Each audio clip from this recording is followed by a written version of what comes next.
क्या आपने कभी सोचा है कि धर्म क्या है? हम अक्सर धर्म को पुण्य और पाप से जोड़ते हैं, लेकिन क्या असल में धर्म सिर्फ इतना है? आज हम इसे और गहराई से समझेंगे। जैन शास्त्रों में धर्म का अर्थ है स्वभाव। इसका मतलब है कि किसी चीज का असली स्वभाव ही उसका धर्म है। जैसे अग्नि का स्वभाव है गर्म होना, जल का स्वभाव है ठंडा होना, ठीक वैसे ही आत्मा का स्वभाव है शांति और क्षमा।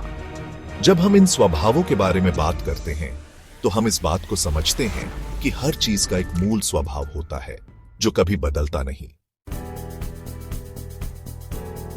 यानी जैसे अग्नि हमेशा गर्म रहती है और जल हमेशा ठंडा रहता है, वैसे ही हमारी आत्मा का स्वभाव भी शांति और क्षमा का होता है। यह आत्मा का धर्म है जो अनादिकाल से उसके साथ है। इसे कभी बाहर से नहीं डाला गया, यह उसकी खुद की प्रकृति है। अब आप सोच सकते हैं कि जल तो कभी कभी गर्म भी हो सकता है। हाँ, यह सही है, लेकिन जब जल गर्म होता है तो उसका कारण कोई बाहरी चीज जैसे आग होती है। जल का ठंडा होना ही उसका असली स्वभाव है और इसके लिए किसी बाहरी कारण की आवश्यकता नहीं होती, यह स्वतः होता है। इसी तरह जब हमें क्रोध आता है तो इसके पीछे कोई बाहरी कारण होता है, जैसे कोई बात या व्यक्ति। लेकिन जब हम शांत रहते हैं तो इसके लिए किसी बाहरी कारण की आवश्यकता नहीं होती। शांति और क्षमा हमारा स्वभाव है, जैसे जल का ठंडा होना।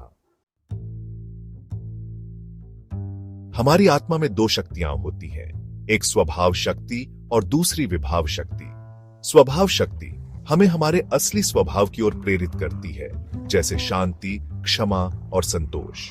जबकि विभाव शक्ति वह बाहरी प्रभाव है जो क्रोध, अहंकार, लालच आदि के रूप में हमारे अंदर आते हैं। स्वभाव की तरह हमारी आत्मा का धर्म भी कभी नहीं बदलता। यह आत्मा के साथ अनादिकाल से है और यह हमेशा रहेगा। हम इसे बाहरी प्रभावों से बदल नहीं सकते। हाँ, हम कभी कभी इसे विस्मृत कर सकते हैं, जैसे जल अग्नि के संपर्क में आकर अपना शीतल स्वभाव विस्मृत कर देता है। लेकिन जैसे ही वह जल अग्नि से बाहर आता है, वह तुरंत अपनी शीतलता को फिर से प्राप्त कर लेता है। ठीक वैसे ही हमारी आत्मा भी अपने स्वभाव को फिर से प्राप्त कर सकती है, भले ही हम कुछ समय के लिए उसे भूल जाएं। हमारी आत्मा के असली स्वभाव और धर्म को समझाने वाले भगवान जिनेंद्र हैं, जिनके पास पूर्ण ज्ञान था।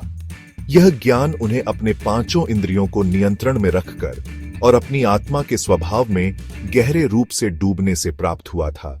इसलिए हम उन्हें जिनेंद्र मानते हैं और उनके द्वारा बताया गया मार्ग ही जैन धर्म कहलाता है। हम अपने अगले वीडियो में भगवान के स्वरूप पर भी विस्तृत चर्चा करेंगे और यह समझेंगे कि कैसे उन्होंने अपने जीवन और मार्गदर्शन से हमें सिखाया कि आत्मा के स्वभाव को कैसे पहचानें और उसे जीवन में उतारें। जैन धर्म कोई नई या अस्थायी बात नहीं है, यह एक अनादि अनिधन धर्म है। यानी यह धर्म अनादिकाल से है और हमेशा रहेगा। जैसे जल, अग्नि और अन्य तत्वों का स्वभाव शाश्वत और अनादि होता है, वैसे ही हमारी आत्मा का स्वभाव भी अनादि से है। यही कारण है कि जैन धर्म को सनातन धर्म भी कहा जाता है। यह धर्म न तो शुरू हुआ था और न कभी खत्म होगा। यह एक स्थिर, शाश्वत सत्य है जो समय के साथ कभी नहीं बदलता। आज आपने जाना कि असल में धर्म क्या है, पुण्य और धर्म में क्या फर्क है, और क्यों जैन धर्म को अनादि अनिधन या सनातन धर्म कहा जाता है। हम समझ गए कि धर्म सिर्फ पूजा या कर्म नहीं है, बल्कि यह हमारे स्वभाव का हिस्सा है जो हमें हमारे भीतर की शांति, क्षमा और संतोष की ओर प्रेरित करता है। अगले वीडियो में हम बात करेंगे कि जैन दर्शन क्या है, इसके भेदों को समझेंगे और कुछ मेटाफिजिक्स, आध्यात्मिक दर्शन को भी जानने का प्रयास करेंगे। तो बने रहिए हमारे साथ जैन दर्शन की इस खूबसूरत यात्रा में। अगर आपको यह वीडियो पसंद आया हो तो इसे लाइक करें और अपने विचार हमारे साथ शेयर करें। अगर आप चाहते हैं कि हमारी अगली वीडियो आपको मिले तो हमारे चैनल को सब्सक्राइब करें और बेल आइकन दबाना न भूलें। तब तक के लिए जय जिनेंद्र और मिलते हैं अगले वीडियो में। जिनागम पंथ जयवंत हो।